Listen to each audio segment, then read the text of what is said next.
Hello everyone. आज का हमारा टॉपिक है एस्टिमेटिंग एंड कॉस्टिंग। इस वीडियो में हम डील करेंगे कि एस्टिमेटिंग कॉस्टिंग क्या होती है, एस्टिमेटिंग कॉस्टिंग करते कैसे हैं, इन दोनों में डिफरेंस क्या है। और ये वीडियो सिविल और मैकेनिकल दोनों के लिए इक्वली इम्पॉर्टेंट है। और इस वीडियो में आपको दोनों पर्सपेक्टिव से समझाया जाएगा कि एस्टिमेटिंग कॉस्टिंग क्या होती है, करते कैसे हैं, कौन कौन से पैरामीटर्स यूज़ आते हैं और इसका क्या प्रोसीजर है। ठीक है, आइए देखते हैं। तो पहली चीज़, एस्टिमेशन क्या होता है। एस्टिमेशन एक फोरकास्टिंग प्रोसेस है। फोरकास्टिंग का अर्थ ये होता है कि आप एक पूर्व अनुमान लगाते हैं कि आपको भविष्य में इन इन चीज़ों की आवश्यकता होगी और इनकी ये मात्रा होगी और इनकी ये आपको इन इन जगहों पर अब इनका यूज़ आएगा।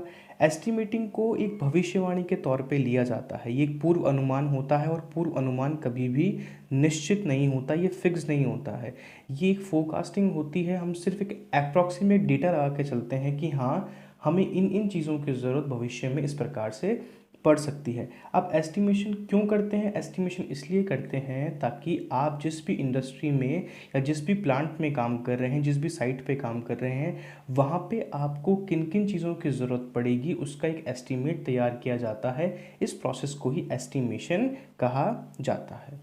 अब एस्टिमेट के टाइप बहुत सारे होते हैं। एस्टिमेट अगर आप टाइम से पहले कर लो तो वो प्री एस्टिमेट हो जाता है, टाइम के बाद में कर लो तो वो पोस्ट एस्टिमेट हो जाता है, बहुत डिटेल में हो डिटेल एस्टिमेट हो जाता है, आप एस्टिमेट को दोबारा करते हैं रिवाइज्ड होता है।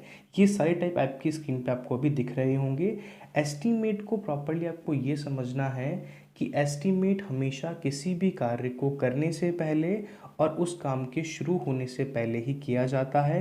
और एस्टिमेट का इम्पॉर्टेंस इसलिए ज़्यादा है किसी भी वर्क में क्योंकि ये हमें ये आंकड़े देता है कि हमारा डेटा को करने के लिए, हमारे प्रोसेस को करने के लिए आपको किन किन टाइप की चीज़ों की ज़रूरत है, आप एज ए रॉ मटेरियल क्या क्या एंटर करेंगे, क्वांटिटी कितनी होगी, इन सभी चीज़ों को देखता है।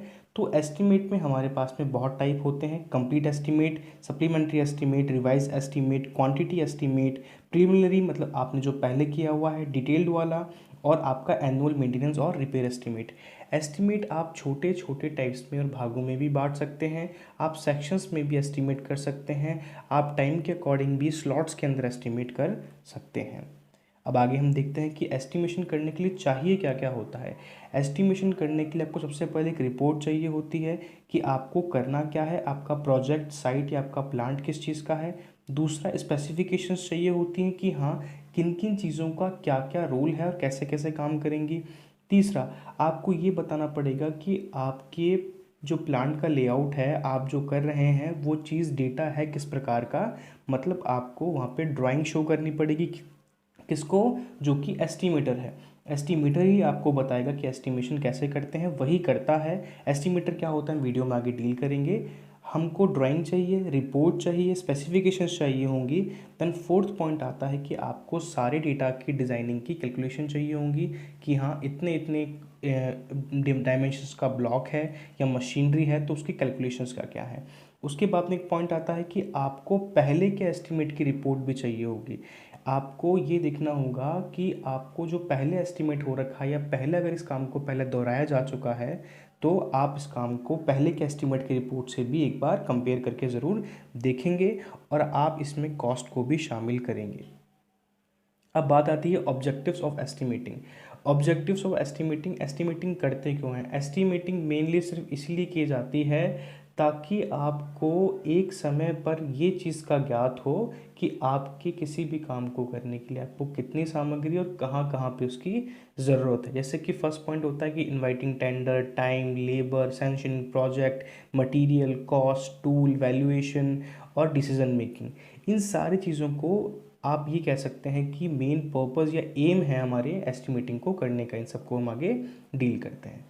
अब हम देखते हैं, पहली चीज़ आती है कि हाँ, ये डिसीज़न लेने के लिए बहुत इंपॉर्टेंट है। हाँ, अगर आपको कोई भी साइट पे या इंडस्ट्री में काम करना है उससे पहले आप एस्टिमेट करते हैं कि हाँ, अब हमें ये करना है और प्रशासनिक तौर पे हमें इन इन चीज़ों के लिए सरकारी या लीगल कार्रवाई करनी होगी। तो इन चीज़ों में आगे बढ़ने से पहले आपको एस्टिमेशन की ज़रूरत पड़ती है।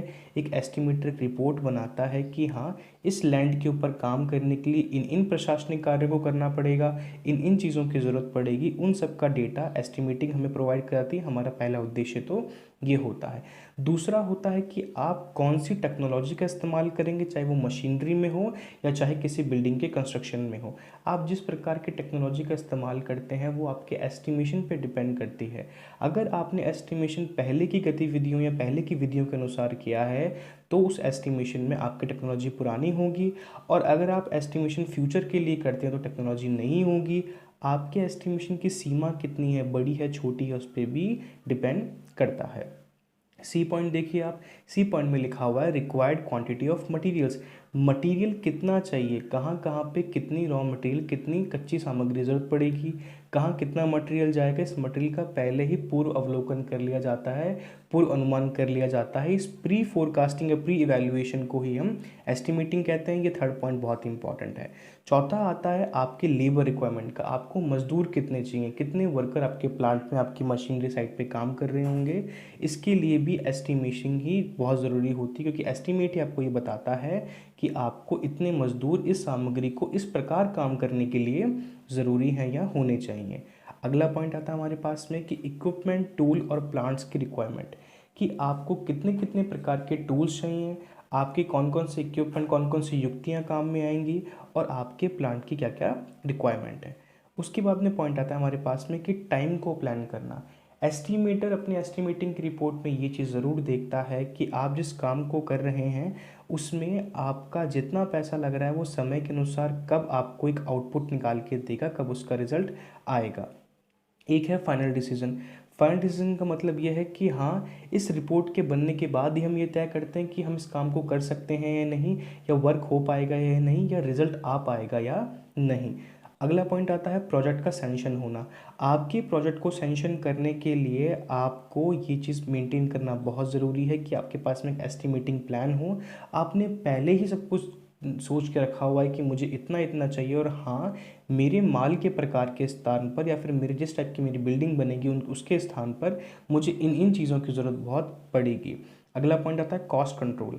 अगर आपको आपके बिजनेस में या इंडस्ट्री में कॉस्ट को कम करना है तो एस्टीमेट तो आपको करना ही होगा। उस एस्टीमेट के तौर पे आप सामग्री कम या ज़्यादा या तकनीक में बदलाव कर सकते हैं। उसके बाद एक बहुत मेन इंपॉर्टेंट पॉइंट होता है कि अगर आपको टेंडर या कोटेशन भरना है। टेंडर क्या होता है, आप विज्ञप्ति निकालते हैं जिसमें आप अपने कार्य को करने के लिए दूसरे लोगों को आमंत्रित कर सकते हैं, या किसी और के लिए भी आप रिपोर्ट को बना सकते हैं। तो स्टैंडर्ड के लिए बहुत इंपॉर्टेंट होता है एस्टिमेटिंग की रिपोर्ट को बनाना। उसके बाद पॉइंट होता है वैल्यूएशन। आपकी बिल्डिंग या आपके वर्क के वैल्यूएशन के लिए, आपकी प्रॉपर्टी की वैल्यूएशन के लिए आपको एस्टिमेटिंग रिपोर्ट प्रॉपर्ली बनानी बहुत इंपॉर्टेंट होती है। इसीलिए ये बहुत main important objectives of estimating में काउंट किया गया है। अब आगे हम जो चीज़ें पढ़ने वाले हैं उसमें आपको ऑब्जेक्टिव्स, उद्देश्य क्या क्या है, किस प्रकार काम करता है, लक्षण क्या है, प्रक्रिया क्या है, कितना महत्वपूर्ण है, कौन कौन सी चीज़ें काम में आती हैं, इसके क्या क्या सीमा, क्या क्या हानि है, इन सबको हम बहुत ही कंसाइज वे में आगे पढ़ेंगे और एक साथ इन सबको डील करते हुए चलेंगे। तो चलिए देखते हैं। पहला पॉइंट हम ये समझते हैं कि administration approval for taking in principle decisions to go ahead. हम पहले प्रशासनिक कार्यों के लिए खुद को हम डिसीज़न ले लेंगे कि हमें आगे से मिल चुकी है मंजूरी कि हाँ, प्रशासनिक कार्य वालों ने हमें कह दिया है, हमें कोई दिक्कत नहीं है, सरकारी तौर पे आपको मंजूरी मिल गई है। इस अप्रूवल को पाने के लिए भी आपको एस्टिमेशन की बहुत ज़रूरत पड़ती है। आपको पैसे या फंड तो बाद की बात है, पहले आपको अप्रूव होने के लिए, काम करने के लिए एस्टिमेशन की ज़रूरत पड़ती है, और ये फंक्शन बहुत ही इंपॉर्टेंट है। इन पॉइंट्स को आप as a aim, objective, function, importance, characteristic भी यूज़ कर सकते हैं। आगे हम देखते हैं कि कंस्ट्रक्शन और मटेरियल की टेक्नोलॉजी क्या सिलेक्ट करोगे, उसके ऊपर बेस्ड होता है हमारा एस्टिमेशन। एस्टिमेशन ही हमें ये बताता है कि आपको कंस्ट्रक्शन साइट पे, आपकी इंडस्ट्री के अंदर किस किस टाइप का मटेरियल आप कहाँ कहाँ यूज़ करेंगे। ये बहुत ही मेन इंपॉर्टेंट पॉइंट होता है। अगला पॉइंट हमारे पास में आता है कि क्वांटिटी ऑफ मटेरियल। मटेरियल कहाँ पे कितना यूज़ होगा, हमने पहले भी चीज़ डील की हुई है। ये पॉइंट्स मेजर पॉइंट्स हैं जो आपको एस्टिमेटिंग कॉस्टिंग के बारे में पता होनी चाहिए। फर्स्टली हम एस्टिमेटिंग को डील कर रहे हैं। एस्टिमेटिंग में हमें थर्ड पॉइंट में ये बताया जा रहा है कि क्वांटिटी ऑफ मटेरियल हमें पता होना चाहिए, और ये पता करने के लिए एस्टिमेटिंग रिपोर्ट में इस चीज़ को एंटर करना बहुत ज़रूरी है कि टाइम के साथ में हमें कहाँ कहाँ पर कितना कितना मटेरियल चेंज करना पड़ सकता है या देना पड़ सकता है। अगर आपकी गतिविधि में विधि में कोई भी परिवर्तन आता है तो आपके मटेरियल की लागत बढ़ या कम हो सकती है। आगे हम देखते हैं लेबर रिक्वायरमेंट। लेबर मतलब आपके कितने मजदूर कहाँ पे काम करेंगे।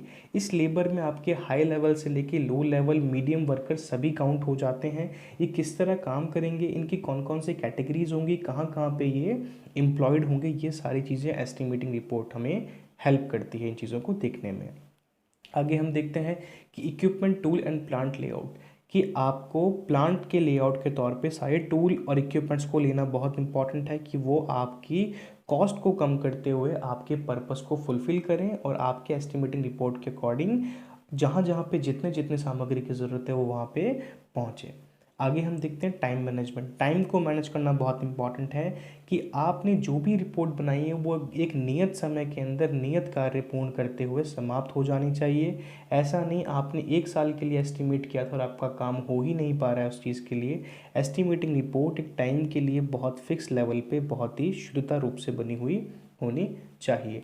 अगला आता है फाइनल डिसीजन, कि आपको कोई भी फाइनल डिसीजन बनाना होता है या देना होता है तो उससे पहले आपको एस्टिमेटिंग करना बहुत इंपॉर्टेंट होता है और उसी के बाद में आपको फाइनल डिसीजन देना होता है। अगर आपको कोई बदलाव करना है आपके डिज़ाइन में या किसी चीज़ पैरामीटर में तो वो पहले ही एस्टिमेटेड के तौर पे कर लिए जाते हैं। अगला पॉइंट आता है गेटिंग अप्रूवल। आपके बिल्डिंग के प्लांट को या आपकी मशीनरी के प्लांट को अप्रूवल तभी मिलता है जब आपके पास में प्रोजेक्ट रिपोर्ट होती है, और प्रोजेक्ट रिपोर्ट कंप्लीटली एस्टिमेटिंग के तौर पे ही बनी होती है कि आप भविष्य में क्या क्या काम कैसे कैसे करेंगे। तो ये बहुत इंपॉर्टेंट इसका एक पॉइंट होता है। अगला हम देखते हैं कॉस्ट कंट्रोल। आपको आपकी इंडस्ट्री या मशीनरी के प्लांट अपनी प्रोडक्शन यूनिट में अगर आपको पैसे अपनी लागत कम करने हैं और लाभ बढ़ाना होता है तो उससे पहले हमें एस्टिमेटिंग करना बहुत इंपॉर्टेंट है। एस्टिमेटिंग ही हमें ये बताती है कि कहाँ कहाँ पे कितनी लागत लगेगी और आप किन किन चीज़ों को अवॉइड करते हुए भी आपके प्रोडक्शन या बिल्डिंग के काम को कर सकते हैं। अगला पॉइंट आता है इनविटेशन टू टेंडर। हमने पहले भी ये बात डील की कि टेंडर को इनवाइट करने के लिए या देने के लिए आपको एस्टिमेटिंग प्लांट की होना बहुत इंपॉर्टेंट है, एस्टिमेटिंग रिपोर्ट बनना बहुत इंपॉर्टेंट है। इसी से आप एक इनविटेशन भेज पाएंगे, खुद को एडवर्टाइज कर पाएंगे टेंडर के लिए।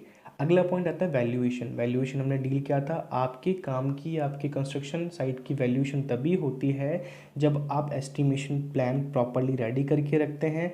हर स्तर पर आपको एस्टिमेट दिखाना बहुत इंपॉर्टेंट होता है कि आप इस काम को कैसे करेंगे, इस काम में कितनी लागत आएगी।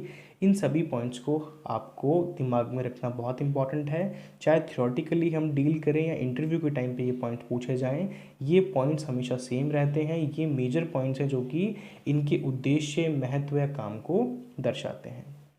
आगे हम देखते हैं कॉस्टिंग क्या होता है, कॉस्टिंग के प्रोसीजर क्या है। आप जिस चीज़ को अनुमान कर रहे हैं, जिस चीज़ का एस्टिमेट कर रहे हैं, वो एस्टिमेट कम्प्लीटली किस पे बेस्ड होता है, आपकी लागत पे। अगर आपके पास लागत ही 100 रुपये है तो आप 200 का काम नहीं कर सकते। आपकी लागत 100 रुपये है तभी आप 100 रुपये के हिसाब से अपना एस्टिमेट करोगे। तो एस्टिमेट कहीं ना कहीं कॉस्ट के इर्द गिर्द ही काम करता है।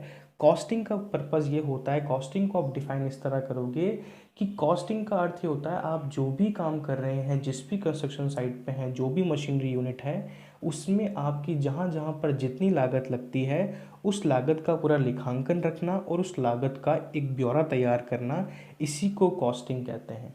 इसमें भी हमारा मेन फोकस ये होता है कि हम कॉस्ट को कम करते हुए हमारी कॉस्टिंग को इस्टेब्लिश करें। ये एस्टिमेटिंग के बाद का प्रोसीजर कहलाता है। एस्टिमेटिंग में पहले स्टार्टिंग के तौर पर पैसों को इम्पोर्टेंस या कैपिटल को, पूंजी को इम्पोर्टेंस नहीं दी जाती है। पहले सिर्फ प्रोसेस देखा जाता है, कॉस्टिंग का प्रोसेस उसके बाद का होता है। अब देखो, कॉस्टिंग प्रोसेस में हमको एंटर करने से पहले बहुत टाइप की कॉस्ट्स को देखना होता है। हाँ, वो आपकी मटेरियल कॉस्ट हो सकती है, आपकी मशीनरी कॉस्ट हो सकती है। उनमें से कुछ मेन आपको 5 सेक्शन में डिवाइड करके यहाँ लिखी हुई हैं। पहला मटेरियल कॉस्ट, आपका माल कितना लगेगा उसकी लागत क्या है। लेबर कॉस्ट, आपकी मजदूरी की लागत क्या है। तीसरा फैक्ट्री ओवरहेड्स, आपके कारखाने या आपके साइट के ऊपर जो ऊपरी व्यय हो रहा है वो। चौथा एडमिनिस्ट्रेटिव ओवरहेड, आपका प्रशासनिक ऊपरी व्यय। पांचवा आपका सेलिंग ओवरहेड, कि आपको बेचने या फिर उस काम को सेल आउट करने में आपको कितना ऊपरी व्यय हो रहा है। कॉस्टिंग को अब करने के बहुत सारे मेथड्स होते हैं।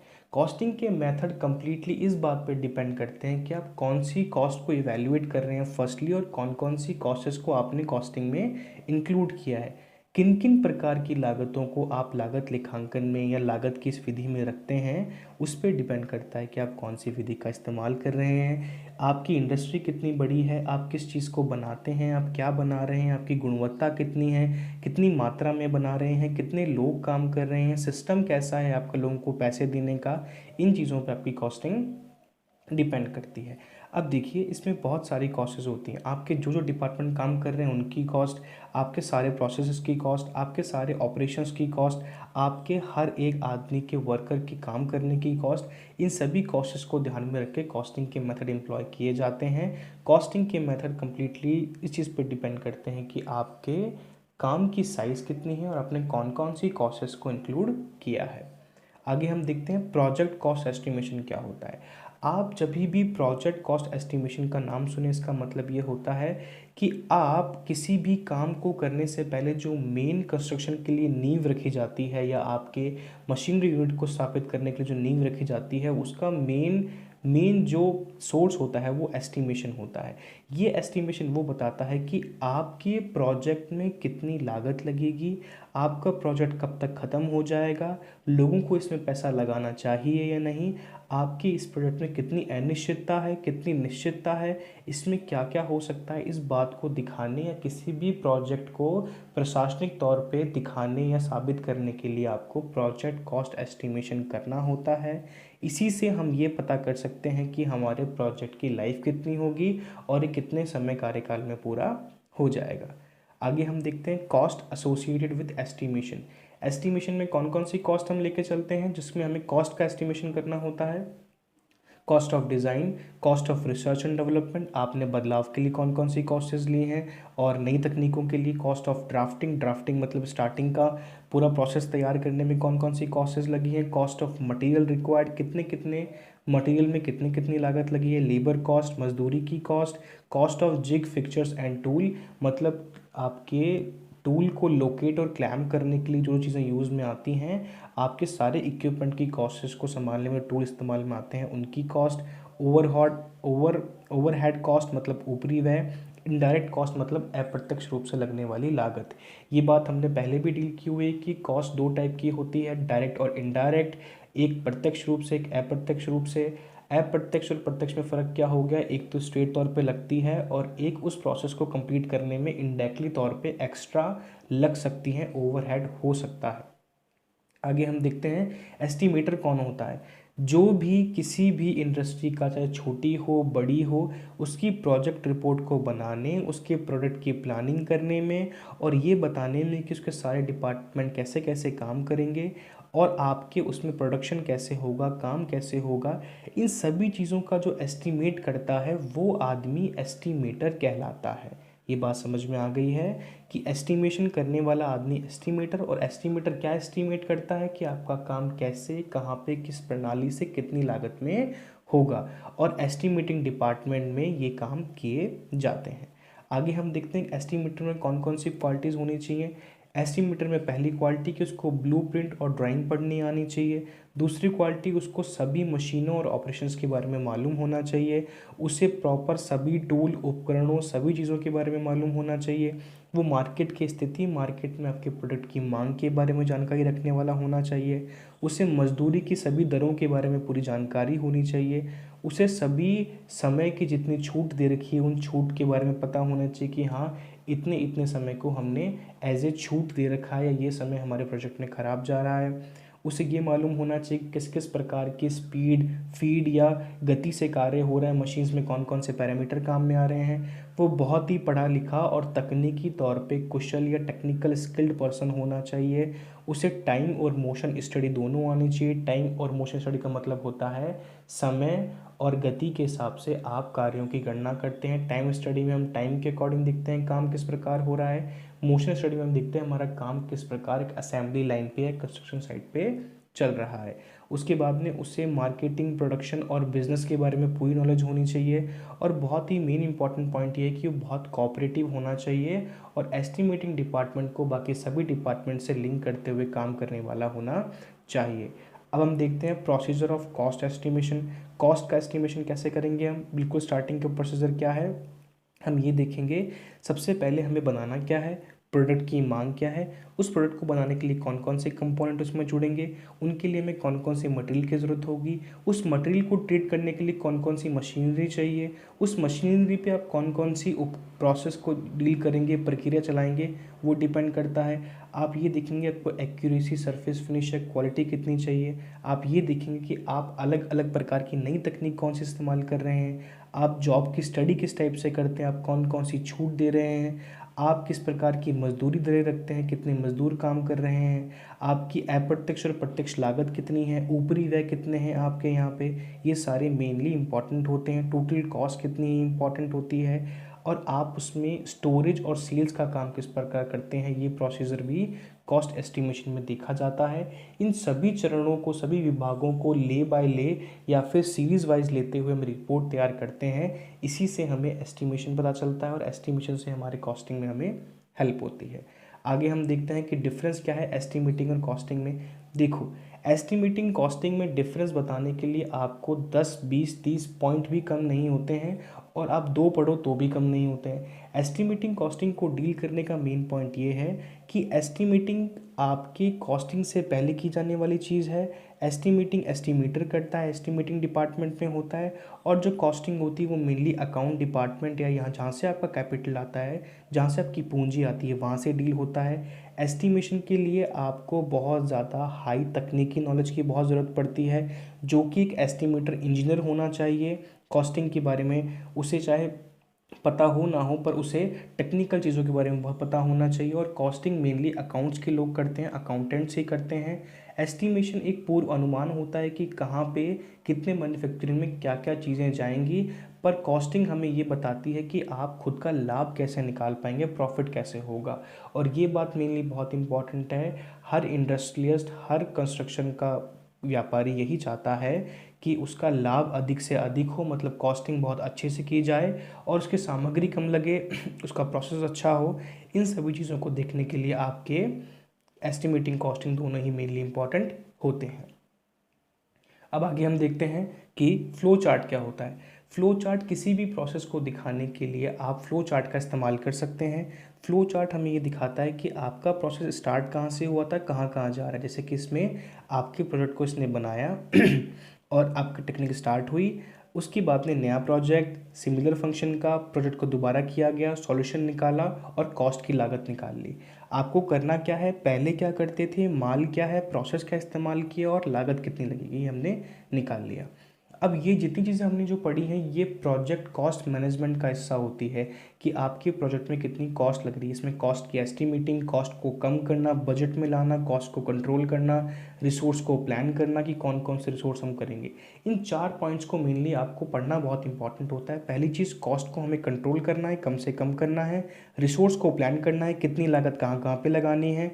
कॉस्ट को एस्टिमेट करना है, कॉस्ट कम से कम लगनी चाहिए, कहाँ कितनी लगेगी उसका एस्टिमेशन करना है। कॉस्ट को बजट में करना ताकि पूरा प्रोजेक्ट ढंग से रेगुलेट हो सके। ये एक डिटेल्ड वीडियो था आपकी एस्टिमेटिंग एंड कॉस्टिंग के ऊपर। अगर आपको कोई भी क्वेरी हो आप मुझसे पूछ सकते हैं। इस वीडियो में जितना हो सका हमने सभी टॉपिक्स को डील किया है। एस्टिमेटिंग कॉस्टिंग में आपको सिर्फ इतना समझना है कि एस्टिमेटिंग पूर्व अनुमान है जो कि प्रॉपर्ली फिक्स नहीं होता, जिसका मेन पर्पस प्रोजेक्ट की रिपोर्ट बनाना, प्रोजेक्ट को तैयार करना होता है। और कॉस्टिंग का अर्थ होता है लागत को कम करना और लागत से हमें लाभ हो ऐसी लागत को तय करना सभी गतिविधियों के लिए। आपको कोई प्रॉब्लम हो आप मुझसे कमेंट में पूछ सकते हैं। Thank you so much for watching.